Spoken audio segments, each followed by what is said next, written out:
wearing a gown na pinamana pa sa kanya ng lola niya.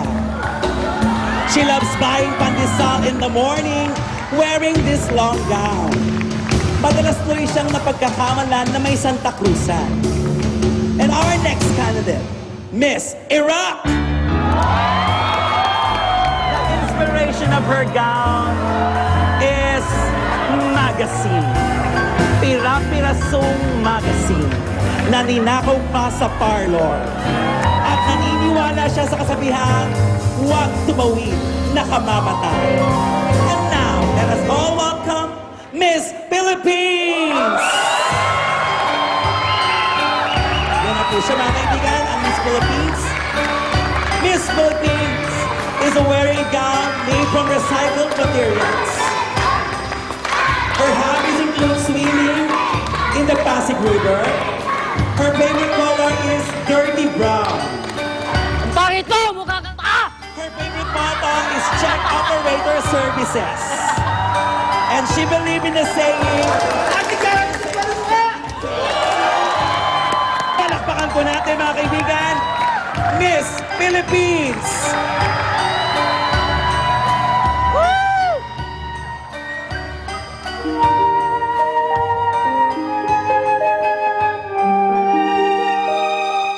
Salamat ah. Oh. Anytime. Congratulations. Successful yung press launch natin. Congrats sa atin lahat. Would you like to stay for coffee?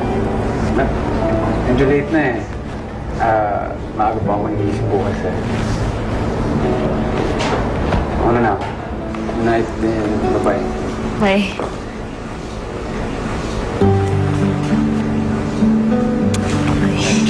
Bye. Ingat. Bye. Ingat.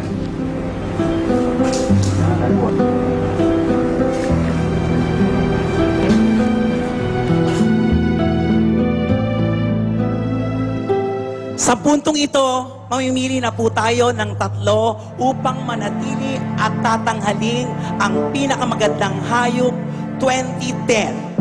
Palakpakan ko.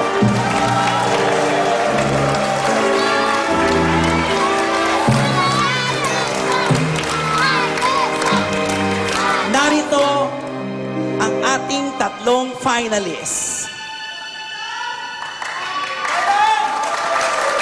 Ang una sa listahan, kapag tinawag niyong pangalan, maaaring move forward. Miss USA! Hindi siya makapaniwala ba, kaibigan? And our next finalist. Sino? Miss Iraq! Ay, confident. Inaantay talaga na siyang tatawagin.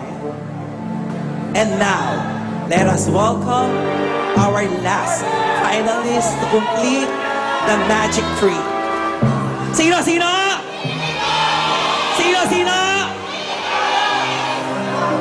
Our very own Miss Philippines!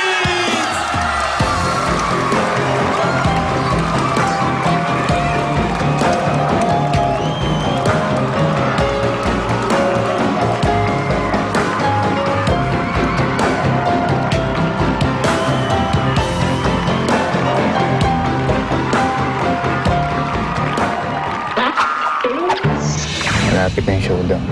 Paano kung di ako pupunta? Namamukhaan kita. Ben! Tulungan mo ko! Vanessa! Bakit ba gustong-gusto nyo na pinagtatawanan kaming mga pangit? May laman po ang mga isipan namin. Meron po kaming mga damdamin. Itinayo mo ang bandera nating mga pangit.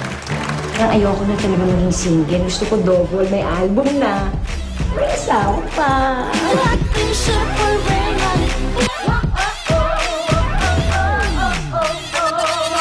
Kompleto yan, walang labis, walang kulang. Sigurado ka?